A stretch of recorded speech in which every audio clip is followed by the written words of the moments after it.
তো গাইস, আমার এক ভিউয়ার্স সে ইনসুলেশন কাজের কোর্স করতেছে। তো এই ইনসুলেশন গুলো কিভাবে লাগাই, তো সে এর জন্য একটা ভিডিও চাইছে। তাই আমি একটা ভিডিও বানাইতেছি। দেখেন এই ভাইটি কমেন্ট করছে, আমরা যে ইনসুলেশন গুলা লাগাবো এগুলা রক রুল ইনসুলেশন। আর রক রুল ইনসুলেশন নেট লাগানো থাকে, তাই ধারালো কিসি দিয়ে কাটা লাগে। দেখেন ভাই, আমরা কিভাবে রক রুল ইনসুলেশন কেটে নিতেছি।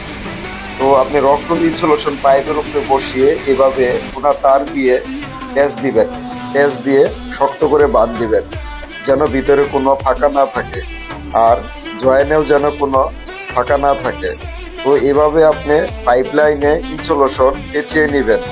আর যদি এলবুর মধ্যে, ওই যে এলবু দেখতেছেন, আমি জুম করে দেখাইতেছি, এই জায়গায় একটা মাল লাগাবো। তো এই জায়গাটা দেখছেন কিভাবে বাঁকা, বাঁকা কোনো সমস্যা না। আসেন, এলবো অনেকেই লাগাই।